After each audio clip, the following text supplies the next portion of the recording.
Assalamu alaikum, my dear students. You are welcome to my class. Hope you are fine. I am also fine by the grace of the Almighty Allah. After passing your primary level of education, now you are a student of high school. So you are welcome to class 6. And here welcoming you, Muhammad Ruhul Amin, Assistant Teacher English, Ghatail Cantonment Public School and College. And the class I have designed for you is English second paper. অর্থাৎ আজকে আমি তোমাদের ইংরেজি দ্বিতীয় পত্রের একটি class নিতে যাচ্ছি। ক্লাস 5 পর্যন্ত তোমরা ইংরেজি একটি সাবজেক্ট পড়ে এসেছো, but in class 6 there are two subjects. One is English first paper and another one is English second paper. আজকে আমি তোমাদেরকে ইংলিশ সেকেন্ড পেপার ক্লাসে স্বাগত জানাচ্ছি। সেই সাথে আমি আরো স্বাগত জানাচ্ছি আমাদের কিছু নতুন শিক্ষার্থী যারা নতুন জিসিপিএসসি তে যোগদান করেছো, তাদেরকেও স্বাগত।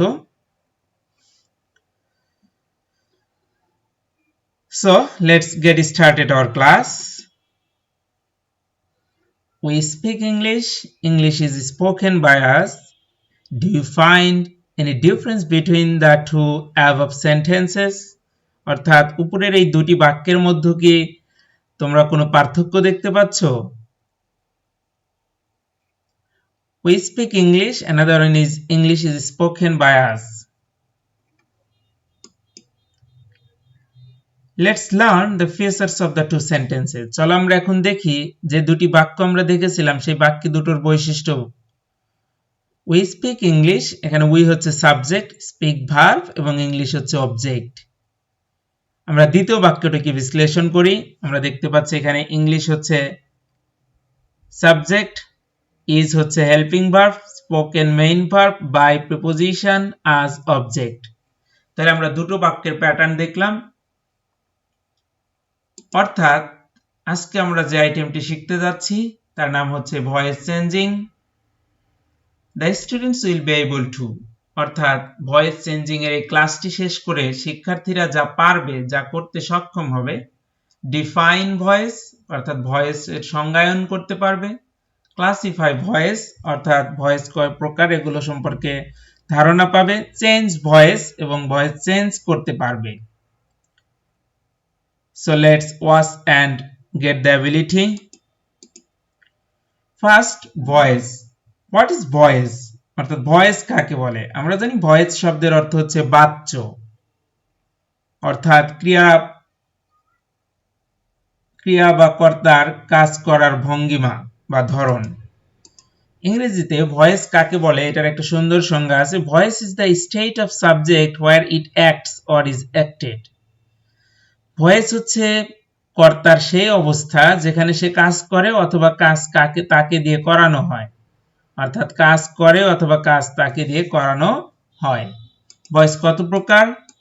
ভয়েস দুই প্রকার, অ্যাক্টিভ এন্ড প্যাসিভ। তাহলে voice how many kinds of voice are there? There are two types of voice, active voice, passive voice. Active আমরা দেখতে পাচ্ছি, অ্যাক্টিভ মানে সক্রিয়, অর্থাৎ where subject acts actively, অর্থাৎ সাবজেক্ট যেখানে সক্রিয়ভাবে কাজ করে সেটাকে আমরা বলবো active voice. We speak English, এখানে লক্ষ্য করো স্পিক হচ্ছে ভার্ব আর we speak তার মানে we এখানে সরাসরি কাজ করছে।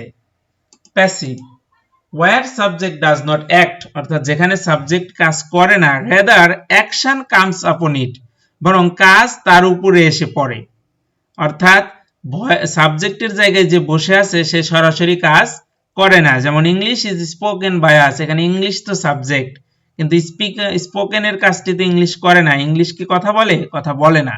সেটা হচ্ছে প্যাসিভ। তাহলে অ্যাক্টিভে সাবজেক্ট সক্রিয়, প্যাসিভে সাবজেক্ট নিষ্ক্রিয়। বেসিক চেঞ্জেস, অর্থাৎ আমরা অ্যাক্টিভ ভয়েসকে প্যাসিভ ভয়েসে রূপান্তর করার জন্য যে বেসিক চেঞ্জ গুলো আছে সেই বেসিক চেঞ্জ গুলো আমরা এখন জানবো।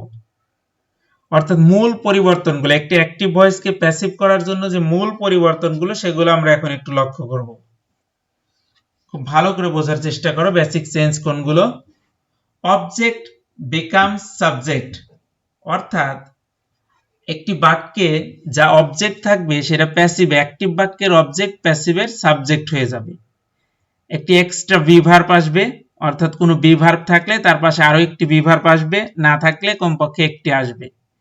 মেইন ভার্বের সবসময় ভার্ব 3 হবে, মেইন ভার্বের সবসময় ভার্ব 3 হবে, অর্থাৎ পাস্ট পার্টিসিপল ফর্ম হবে। একটি প্রিপোজিশন আসবে, সাধারণত অধিকাংশ বাক্যে বাই আসে, অর্থাৎ একটি প্রিপোজিশন আসবে। সাবজেক্ট বিকামস অবজেক্ট, অর্থাৎ অ্যাক্টিভ ভয়েসে যেটি সাবজেক্ট থাকবে সেটা এখানে তার অবজেক্টিভ ফর্ম অর্থাৎ অবজেক্ট বসবে। তাহলে বেসিক চেঞ্জেস কয়টি? 5টি। আমরা সবসময় এটা মুখস্থর মতো করে ফেলবো। অ্যাক্টিভের অবজেক্ট, প্যাসিভের সাবজেক্ট হবে, একটা এক্সট্রা বি ভার্ব আসবে, মেইন ভার্বটি সবসময় ভার্ব 3 হবে, প্রিপোজিশন বসবে, সেটা বাই বা অন্য কিছু হতে পারে। সাবজেক্ট বিকামস অবজেক্ট, অর্থাৎ অ্যাক্টিভের সাবজেক্ট প্যাসিভের অবজেক্ট হবে। এখানে সবচেয়ে লক্ষণীয় বিষয় হচ্ছে সাবজেক্ট অবজেক্টের পরিবর্তনটি এবং এক্সট্রা বি ভার্ব। কেননা মেইন ভার্ব ভার্ব 3 এটা পড়ার কিছু নেই, এটা আমরা জানি যে মেইন ভার্বটি প্যাসিভ করব যখন মেইন ভার্বটিকে ভার্ব 3 বানিয়ে দিতে হবে। প্রিপোজিশন বাই যেগুলো ব্যতিক্রম সেগুলোতে অন্য কিছু নিতে হবে।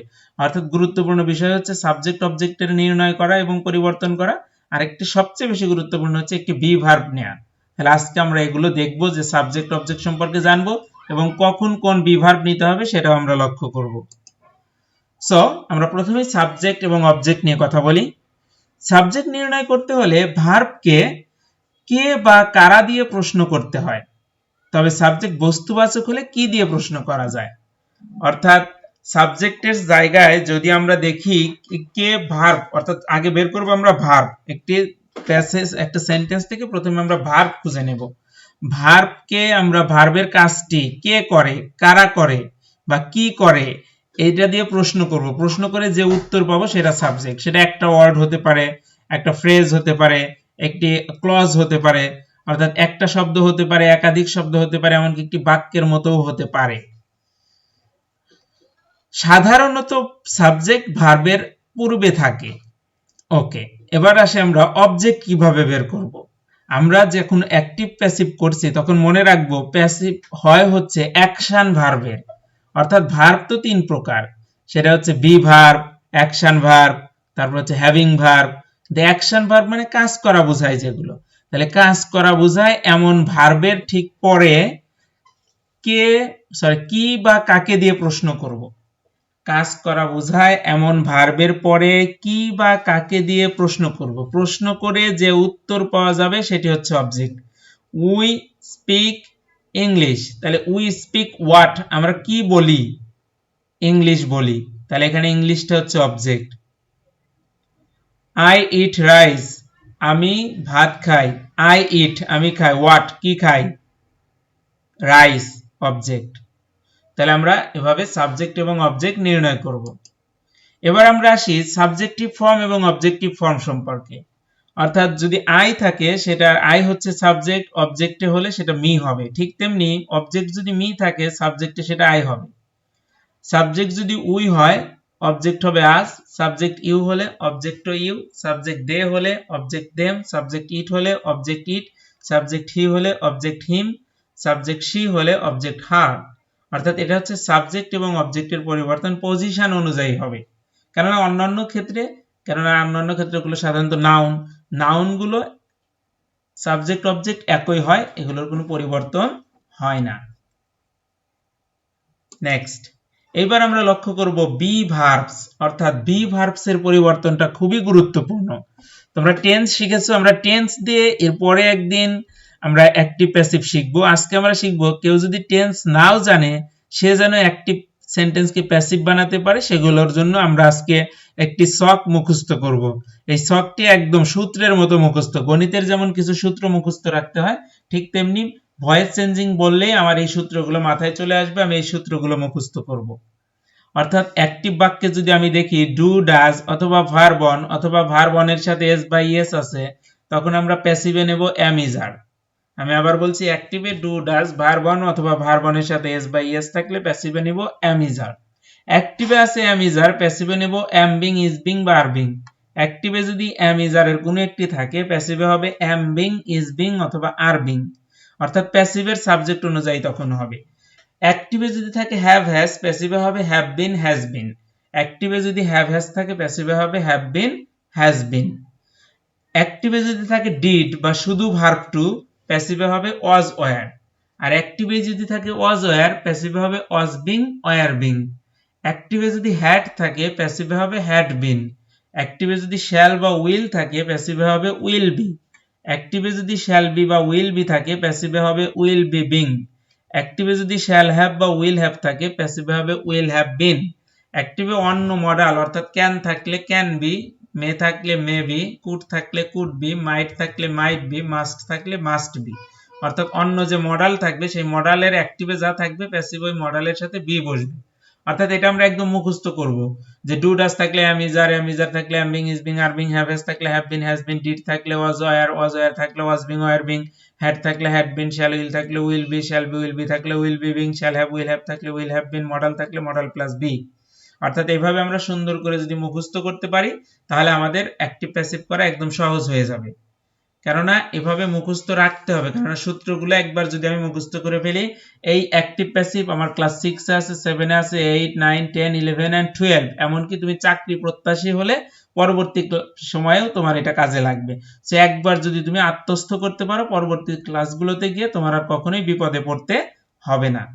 তাহলে আমাদের প্রথম এবং প্রধান কাজ হচ্ছে অ্যাক্টিভে কোনগুলো বিভার্ব থাকে, প্যাসিভে কোন বিভার্বগুলো হয়, অ্যাক্টিভে কি থাকলে প্যাসিভে কি হয়, এগুলো খুব সুন্দর করে মুখস্থ করতে হবে। তাহলে তোমাদের এটি হচ্ছে হোমওয়ার্ক। হোমওয়ার্ক হচ্ছে অ্যাক্টিভে কোন বিভার্বগুলো থাকলে প্যাসিভে কোন বিভার্বগুলো হয়, এটা সুন্দর করে ছক আকারে খাতায় লিখবে এবং সেটা সুন্দর করে আমার ভাইবার আইডিতে, আমার আইডিতে পাঠিয়ে দেবে। So this is your homework. Keep fine. Now it's time to say you goodbye. Hope to meet you soon with another video lesson. Until then, Khuda Hafiz.